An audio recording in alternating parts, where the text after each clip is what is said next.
Hello YouTube, welcome back. I am picking my way through things, kind of working my way back to forward, getting myself set up for hopefully success with my Dynon and Advanced Flight Systems overall avionics system install. So specifically what I've been working on is this forward area here, making sure that my panel that I end up receiving from Advanced Flight Systems will fit nicely, which I'll jump to shortly. But also in the back section here, working my way forward. So there's a static system that I'm going to be jumping into. There's the GPS puck antenna area that I'll be jumping into. ADAHRS, kind of a lot of things that I want to start working my way and hopefully not back myself into a corner. So with that said, let's jump into things and get to it.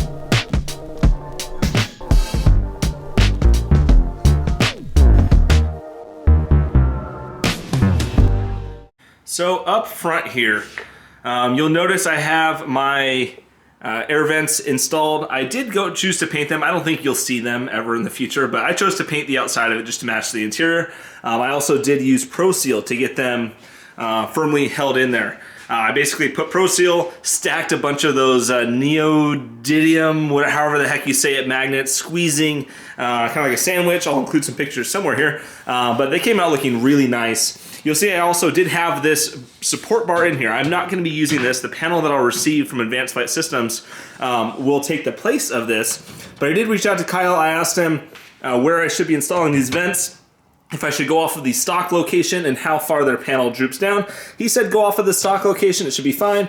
Going on backwards from there though, I did also glue in with Pro Seal, tank sealant, whatever we're calling it, with tank sealant, the static system ports. So those are held in there, again, held in there with tank sealant.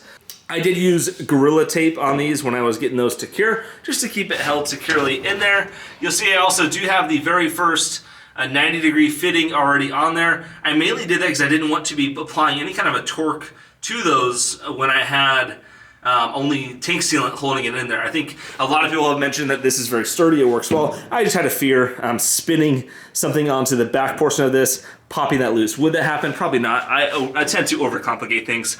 Other than that, you will also see that I did choose to change out my antenna line for the this RG-400 line for the ELT antenna.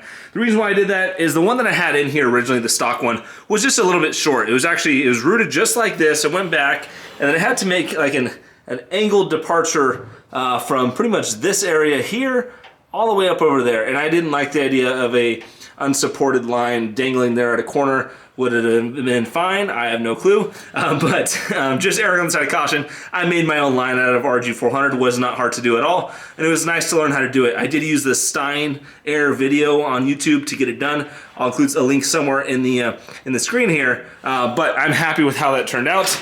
You'll see I may add another stickum there, a little standoff zip tie mount there and there where it has a slight droop, but all that stuff I can figure out in the future. But the whole idea here, the reason why I am trying to get this stuff figured out in the back portion here is I want to work my way forward and be able to start installing the AC system, which is going right here on this shelf.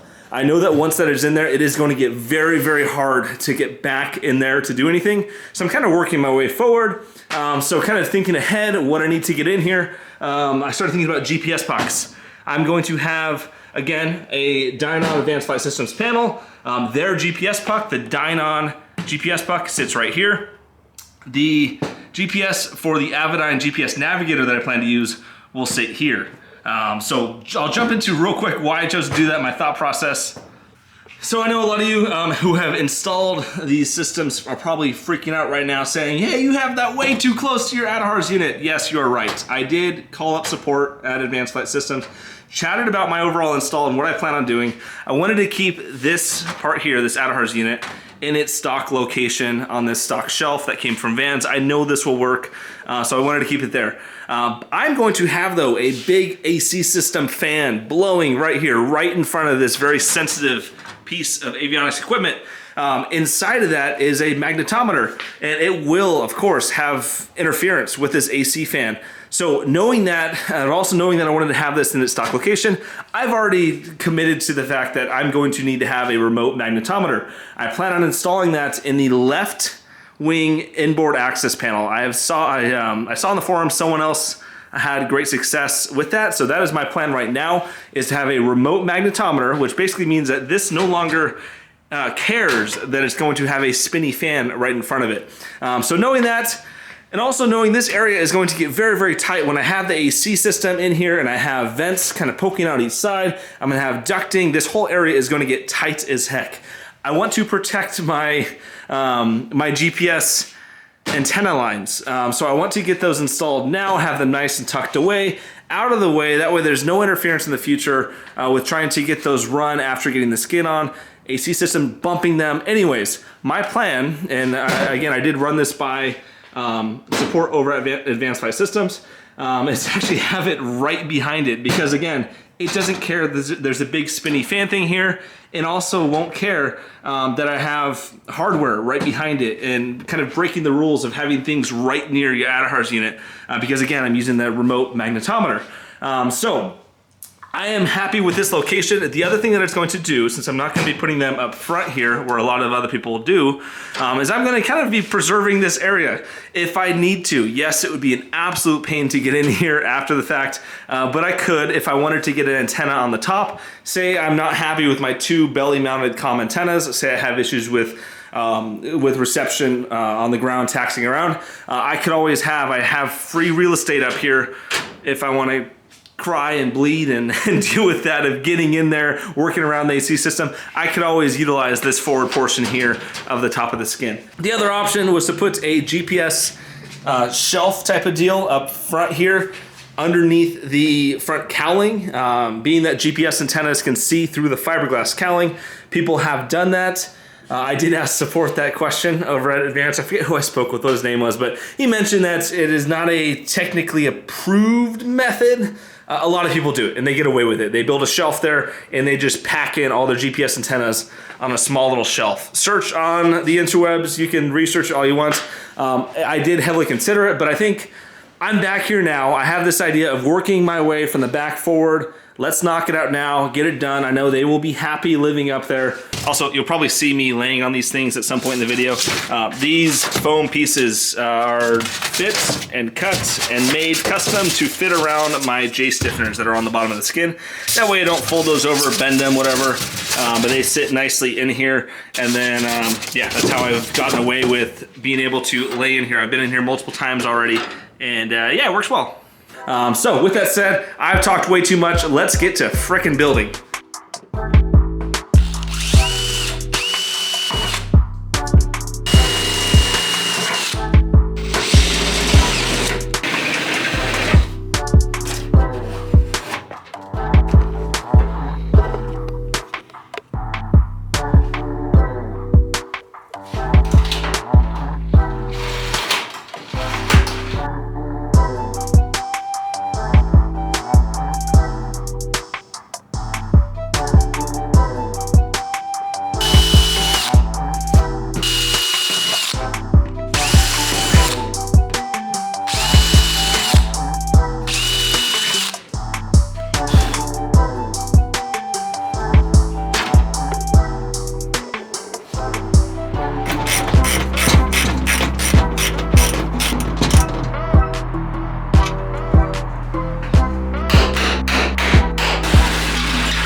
Cozy.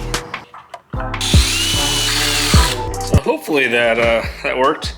Basically I am, you'll see I have the Sorry for the shakiness. I have the vertical stabilizer, at least temporarily, just clecoed on the back here. Trying to get, again, with this whole idea of working backwards or making sure that all of this is squared away, I do want to get my tail light in there, and I need to route that down the inside of the tail cone all the way out the back. I have chosen to go with a, I think it's OP37, the very, very old plans that included instructions for the old electrical system that's no longer included with the kit or offered with the kit from Vans. You can email them directly and ask them for that OP37 information sheet if you're curious about it, but it talks about how they wanted you in the past to route the line for your taillight. So anywho, that's what I went ahead and did. I'm hoping, I'll include a picture here. The idea here is I went as high as I could up underneath this mount. Ignore this little strap, that's how I hang it on the wall inside the house when I'm storing it. The idea here was I drilled that hole as close to this hinge, steel hinge as possible to clear the tie down aluminum block that's on the inside. So anyhow, that worked out well.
One thing to note, if you are going to be installing this this setup here, I'm going to have the yaw servo there, pitch servo here. Do this match drilling, because this comes with no holes on it. Do this before actually installing it. It was a real bummer I had to take apart, which actually it wasn't a big deal, but I had to take off the little push rod underneath there, unassemble some stuff here that I thought was assembled for good. So anywho, that went together really well. Again, I'm trying to work my way forward, which is why laying in there previously, that was much easier to lay in there, getting the static system and whatnot without having a big servo in my hip. So again, working forward. Other than that though, jumping around again. I apologize, I'm jumping around a whole bunch, but we're gonna go inside the house through that door there and get going on the right bottom wing skin. Oh, what was I thinking? This video is already way too long. I've been editing this video. We're already, I think, at 15 plus minutes. So we're going to end it here. Next video, I promise you, will involve getting to the wing skins. I have one of them already buttoned up. The other one, I'm working on getting the pitot and all that kind of fun stuff attached and in. So if you made it this far, thank you so much for watching. If you have questions, comments, concerns, feedback, or you just want to say hi down in the comments below. And yeah, we'll see you in that next video. Adios.